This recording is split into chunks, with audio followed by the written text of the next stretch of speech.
Olá, boa noite, sejam bem-vindos ao canal Alma Luz, o nosso Evangelho no Lar diário, é isso mesmo, estamos aqui diariamente esperando por você, que nos acompanhe, que esteja aqui conosco, ajudando a elevar a vibração desse nosso momento tão importante para nós, não nós só aqui, nós como humanidade, a gente convida a todos que se sentirem tocados de estarem conosco. Nós lançamos o vídeo todos os dias às 3 da tarde, mas a gente sabe, né, que a oração é atemporal e com certeza seria muito bom se todos nós pudéssemos nos unir ao mesmo horário, mas que a gente faça então, se não puder ser no horário que o vídeo é lançado, a gente faça então para nós, quem sabe, uma rotininha, não precisa ser diária, mas que seja uma vez por semana, né, da gente se unir todo dia, uma vez por semana, num determinado horário, já seria de ótimo tamanho, não só para nós, mas para todo o nosso entorno, né? Fica aí o convite, quem sabe não tá na hora da gente realmente exercitar esse músculo da espiritualidade e tentar fazer um pouquinho pelo nosso planeta Terra, que está precisando tanto, né? Então é isso, pessoal. Vamos dar continuidade, né, ao Evangelho de Mateus, mas, como vocês já conhecem, a gente vai fazer uma leitura de uma mensagem antes. O livro é O Vinha de Luz, pelo Espírito de Emmanuel, psicografia de Chico Xavier, e a gente vai ler hoje a mensagem de número 10. Chama-se Levantai os Olhos. Eis que eu vos digo, levantai os vossos olhos e vede as terras, que já estão brancas para a ceifa. Isso é uma frase de Jesus, que está em João, capítulo 4, versículo 35. O mundo está cheio de trabalhos ligados ao estômago. A existência terrestre permanece transbordando emoções relativas ao sexo. Ninguém contesta o fundamento sagrado de ambos, entretanto, não podemos estacionar numa ou noutra expressão. Há que levantar os olhos e devassar zonas mais altas. É preciso cogitar da colheita de valores novos, atendendo ao nosso próprio celeiro. Não se resume a vida a fenômenos de nutrição, nem simplesmente a continuidade da espécie. Laborioso serviço de iluminação espiritual requisita o homem. Valiosos conhecimentos reclamam-no a esferas superiores. Verdades eternas proclamam que a felicidade não é um mito, que a vida não constitui apenas o curto período de manifestações carnais na terra, que a paz é tesouro dos filhos de Deus, que a grandeza divina é a maravilhosa destinação das criaturas. No entanto, para receber tão altos dons é indispensável erguer os olhos, elevar o entendimento e santificar os raciocínios. É imprescindível alçar a lâmpada sublime da fé acima das sombras. Irmão muito amado, que te conservas sob a divina árvore da vida, não te fixes tão somente nos frutos da oportunidade perdida que deixaste apodrecer ao abandono. Não te encarceres no campo inferior a contemplar tristezas, fracassos, desenganos. Olha para o alto. Repara as frondes imortais, balouçando-se ao sopro da providência divina. Dá-te aos labores da ceifa e observa que, se as raízes ainda se demoram presas ao solo, os ramos viridentes, cheios de frutos substanciosos, avançam no infinito na direção dos céus.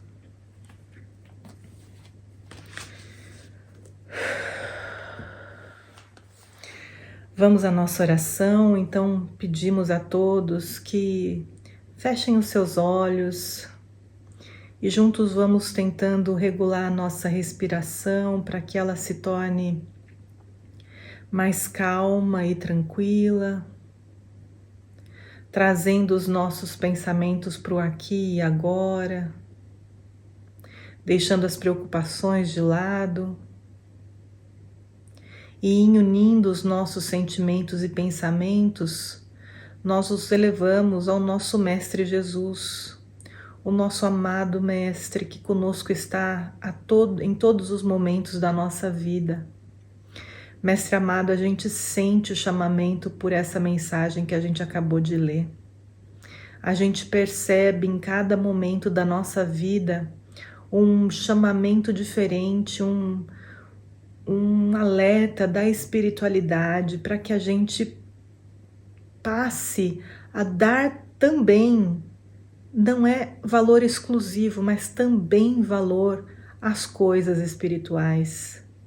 Que a gente aprenda a importância de regular as nossas vibrações, de auxiliar, contribuir através das nossas vivências para que essas vibrações estejam num patamar o mais de uma qualidade maior possível.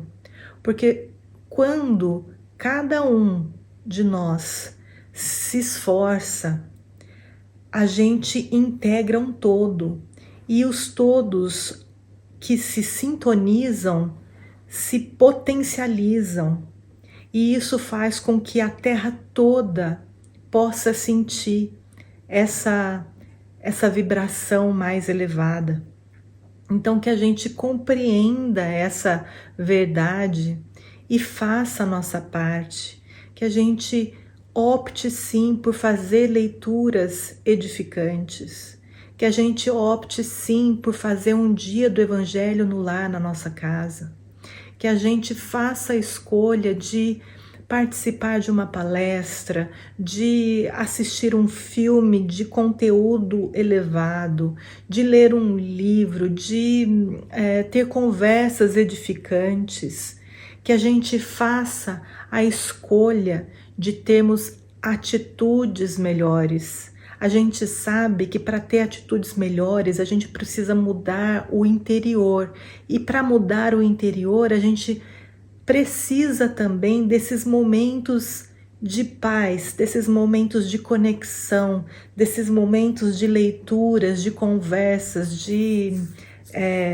pensamentos de ordem elevada, porque são eles que vão revestir, vão nos dar a base para uma transformação de atitudes. Que a gente tome essa consciência e que nesse momento em que nós estamos aqui, tomemos a decisão de seguirmos com o nosso Evangelho no lar, seja diário, seja uma vez por semana, mas com regularidade, para auxiliar a nós, em primeiro lugar, aqueles que nos rodeiam dentro do nosso lar e aqueles que nos rodeiam fora do nosso lar também, porque a gente sabe que a gente acende uma luz onde a gente faz o nosso Evangelho no lar.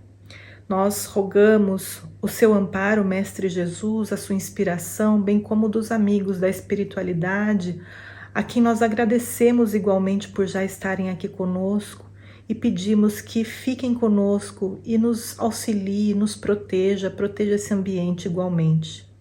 Nós agradecemos imensamente e que assim seja. É isso aí, pessoal. Mensagem veio a calhar hoje, como sempre. Então vamos lá. A gente está no Evangelho de Mateus, no capítulo 2, e a gente vai ler agora o versículo 4, que diz o seguinte: E congregados todos os principais sacerdotes e os escribas do povo, perguntou-lhes onde havia de nascer o Cristo. Mais uma vez, e congregados todos os principais sacerdotes e os escribas do povo, perguntou-lhes onde havia de nascer o Cristo. Contexto, né, para todos que não estiveram conosco nos evangelhos passados, a gente está então na parte onde o rei Herodes fica sabendo do nascimento de Jesus e ao mesmo tempo da visita dos dos reis magos, né? No Evangelho de Mateus não fala quantos reis magos vieram. E em sabendo, ele fica abalado, né? Aqui demonstra muito bem, porque ele manda chamar os principais sacerdotes e os escribas do povo, perguntando aonde que esse Jesus ia nascer. Por que ele está perguntando aonde? Porque ele tem já um plano na sua cabeça, ou esse plano está se delineando, né? E esse plano é positivo? A gente bem sabe que não, né? A gente bem sabe que o que vai acontecer. Ou se a gente ainda não sabe, né? Se o pessoal de repente não está aí acostumado a assistir um filme de Jesus, né? Um Jesus de Nazaré, fica aí a dica, porque é muito bom. Não vai ser uma coisa muito positiva que vai acontecer mais para frente, tá? Mas isso demonstra de forma tão clara esse medo de Herodes, revestido, claro, nesse orgulho, né? O orgulho da vaidade que faz com que ele não aceite a ideia de um novo rei, porque, segundo consta nos primeiros versículos, os reis magos estavam vindo para adorá-lo porque era o novo rei da Judéia que estava nascendo, o novo rei dos judeus que estava nascendo. Então, ele, ao saber disso, do rei dos judeus nascendo, como pode isso se eu sou o rei? Então ele fica possesso, ele sai de si por uma questão de vaidade e orgulho, porque como que vai nascer um rei, sendo que eu já sou o rei? E assim, tantas coisas que ele não levou em consideração, né? Era um bebê, em primeiro lugar, ou seja, até ter alguma condição de se tornar rei efetivamente, e aí um bom tempo. E ele já não era um homem jovem, né? Que poderia se sentir diretamente enfrentado por um rei que nasceu bebê até esperá-lo, né, tornar-se homem. Mas claro, politicamente isso poderia ter implicações mesmo quando em Jesus sendo bebê, né, uma pessoa que poderia representá-lo, né, e ser o regente enquanto ele fosse rei. Nem sei se naquela época existia essa questão de regência, mas enfim. Politicamente pode ser que existisse alguma implicação dentro do padrão que Herodes estava acostumado, né? Porque os dois reinados são dois reinados muito diferentes, são caminhos absolutamente opostos, né? Então, dentro do padrão de reino que Herodes tem, né, em mente como o próprio reinado, eles são absolutamente incompatíveis, né? Não tem como conviver dois reis. Então ele quer saber onde que Jesus está nascendo, e para isso ele chama todo o grupo de pessoas ali que ele tem essa influência sobre, para demandar informações. E aí a gente gosta sempre, né, de trazer essas lições evangélicas para a nossa vida. E aqui está uma lição bem interessante, porque como a gente está falando de uma coisa assim, que aparenta, né, um ambiente de trabalho, a gente pode trazer talvez para outros ramos da vida, né, para uma família, para um condomínio, né, onde moram muitas pessoas, ou amizades. Mas imagina assim num ambiente de trabalho onde onde tem essa competição entre, né, as pessoas, em que às vezes há realmente aquela facada nas costas, né, para pegar o lugar, a fofocaiada, a rádio peão, pelo menos é assim que a gente fala da onde eu venho, né, rádio peão, que é aquela fofoca que fica dos funcionários mesmo sobre o que vai acontecer no futuro da empresa, organizacional. Mas e ele, como uma pessoa de influência, Ele chama ali os seus subordinados, vamos colocar dessa forma, né? Trazendo então para um ambiente mais atual. Vamos dizer que seja um chefe, um supervisor, ou até não, até uma pessoa ali do mesmo nível, e chama ali aquelas pessoas que ele tem mais afinidade ou que são mais próximas, porque a gente sabe que na empresa a gente é assim, né? A grande realidade é que a gente forma as nossas panelinhas, né? E como em tudo praticamente na vida. E aí chega a pessoa nova, nem sempre a gente está disposto a recepcioná-la bem, nem sempre a gente está disposto a dar aquele treinamento, porque aí, na verdade, era para a gente ter pego a posição de supervisor, e aí não pegamos, aí entra uma pessoa e pedem para a gente ajudar num treinamento, a gente não, né, não tá nem um pouco afim. Então, assim, são tantas as situações no ambiente corporativo que às vezes fazem com que a gente realmente se sinta até na necessidade de participar dessas panelinhas para justamente, num momento de necessidade, fazer uso, né, para informação privilegiada, ou para plantar sementinhas de discórdia, porque a gente pode chegar e falar. Às vezes a gente nem sabe muito sobre a vida da pessoa. Vamos pegar esse exemplo, por exemplo, né? Eu estava esperando uma promoção, até foi cogitado para mim que eu tinha alguma chance, né, pela gerência, por exemplo. E aí um dia chega uma pessoa contratada de fora ou de um outro departamento para aquela posição que eu esperava assumir. E aí pode ser que eu seja assim chamada para dar um treinamento para a pessoa, pode ser que não, isso não vem ao caso, não é essa a questão.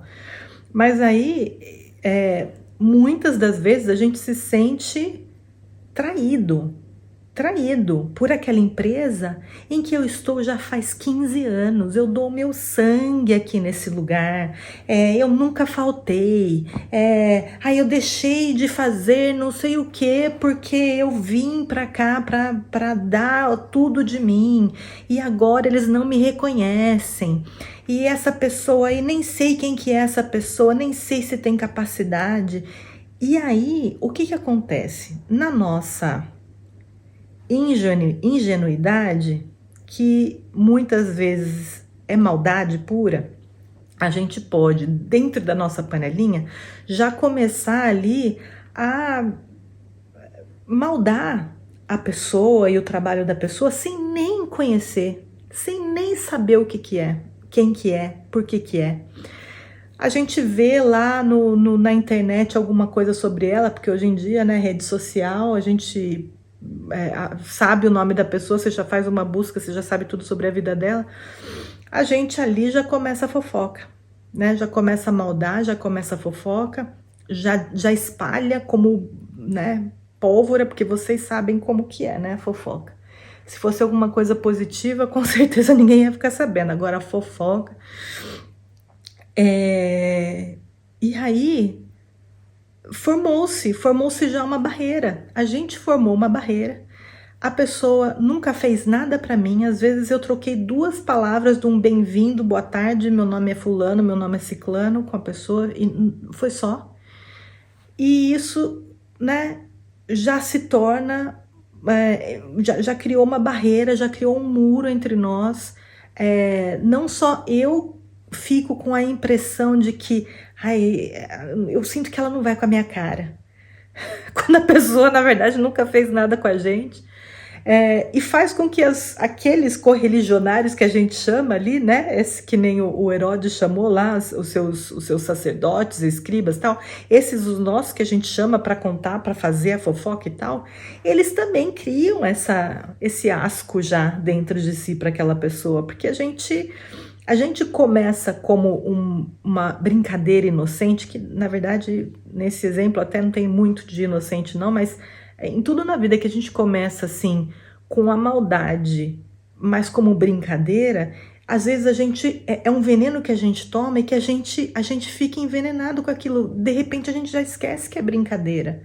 Ou a gente esquece que era uma coisa que a gente inventou da nossa cabeça e passa a tratar a pessoa como se ela fosse realmente aquilo, aquela bruxa, aquele bruxo, aquele, né? E isso é muito difícil de se desfazer. E essa semente que a gente plantou no coração das outras pessoas também é muito difícil de tirar. E às vezes a gente nem fez essa fofoca, nem fez, nem moldou dessa forma. Mas só o sentimento de traição que a empresa te causou, não foi o fulano não tem culpa de nada. O fulano tá começando lá, entrando naquela empresa ou naquele departamento novo, com cheios de ideias, de alegria por estar contratado, de planos para o futuro, de esperança de encontrar ali novos amigos. E olha que ambiente que a gente está colocando para essa pessoa. Então, esse exemplo de Herodes, ele traz muito disso, né? Porque ele que está maldando tudo na cabeça dele sobre Jesus e ele vai plantando essa semente do ódio em todo o redor dele, né? Na verdade, ele já plantou de antes essa semente do ódio, tanto é que ao receber essas notícias, né, os seus súditos trazem para ele, para alimentar essa maldade nele, para ver o que ele vai, né, qual que vai ser a reação dele. Então, isso é também um processo assim, né, de troca, quando a gente... É aquela coisa da sintonia, né, gente? Não tem jeito, isso aí não tem escapatória. Se a gente é da fofoca, a gente vai encontrar aquele que gosta, que também gosta e que também faz, e aí a gente vai vivendo uma troca dessa energia e a gente não consegue sair dela, gente. É muito difícil de sair dela, a gente tem que fazer um esforço gigantesco para sair dela. E aí a gente fica com vergonha de não fazer, né, não querer mais, e aí a pessoa, o que ela vai pensar de mim, e aí...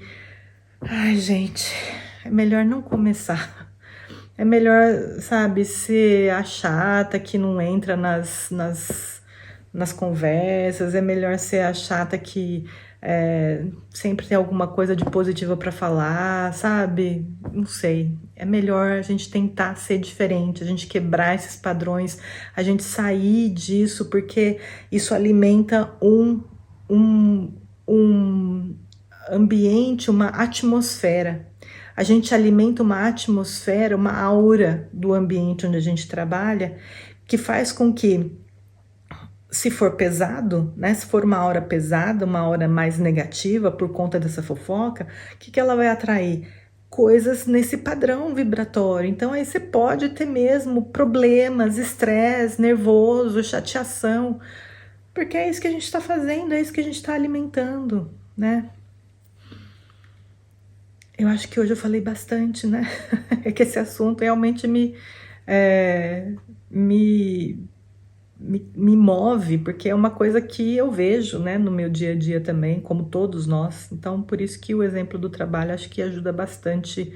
Acho que várias pessoas conseguem vestir a carapuça, não talvez por diretamente participarem, mas às vezes por verem o que está acontecendo, né?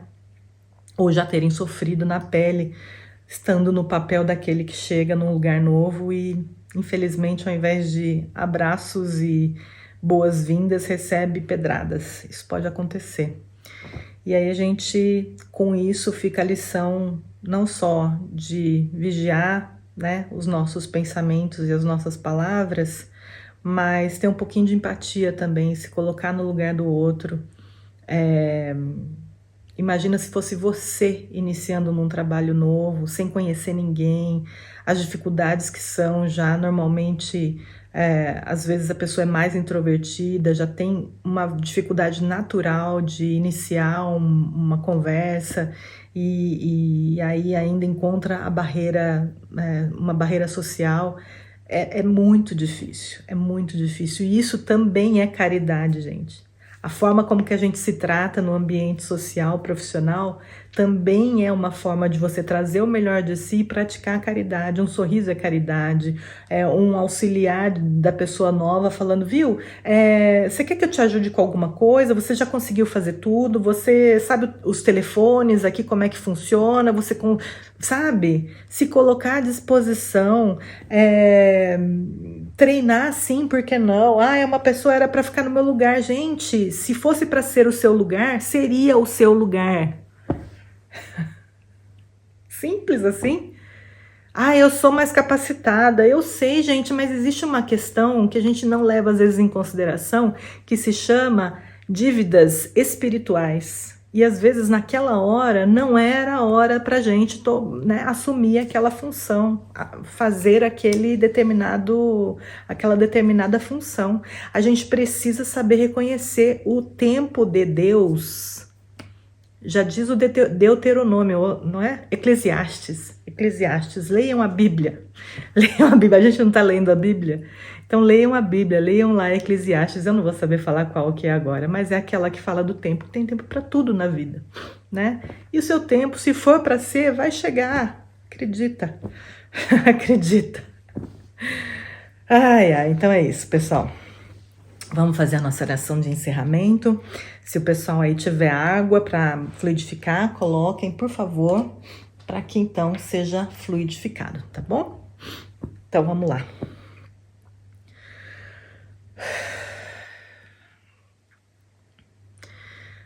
Amigos na espiritualidade, somos extremamente gratos pela oportunidade renovada de estarmos aqui, de termos vocês conosco, nos acompanhando e nos inspirando. Agradecemos a oportunidade de tocar nesses assuntos que a gente tem através da leitura do Evangelho, mas que vem à nossa mente, que nos auxilia a entender um pouquinho mais do nosso dia a dia, da forma como seria esperado de nós, né, vivermos para estarmos ainda mais em comunhão com os nossos anjos da guarda, os nossos mentores, os nossos espíritos familiares, aqueles que querem o nosso bem, que querem o bem da empresa para a qual a gente trabalha, que querem o bem do conjunto, né, da sociedade.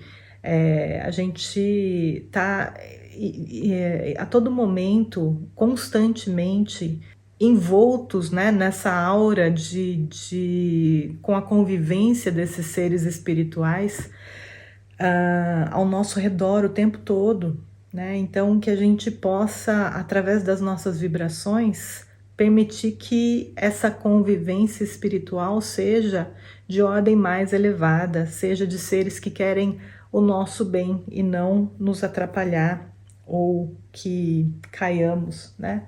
Que a gente se auxilie para o céu nos auxiliar, que não nos esqueçamos disso. Então a gente nesse momento também pede para que das fontes mais puras da graça do nosso Pai amado possa vir até a Terra e nesse momento fluidificar as nossas águas, que cada molécula, cada partícula desse líquido abençoado possa receber o amor, o influxo de amor, de paz, de equilíbrio, de força, de coragem, de luz, exatamente aquilo que cada um de nós nos nossos lares esteja precisando nesse momento. E por isso somos extremamente gratos por recebermos essa bênção dos céus. Assim como somos muito gratos pelo planeta em que vivemos e pedimos, ó Pai, pedimos, Mestre Jesus, pedimos, amigos na espiritualidade, que todo o nosso planeta seja envolto numa atmosfera de luz e de paz. Imaginemos o nosso planeta envolto pela luz, pela vida e pelo amor do nosso Mestre Jesus. E que esse amor, essa vida, essa luz possa chegar a cada um dos corações de toda a humanidade terrestre. Que possamos estar juntos aqui numa próxima oportunidade com a graça de Deus. Obrigada, Senhor. Que assim seja. E é isso aí, pessoal. Até a próxima. Tchau.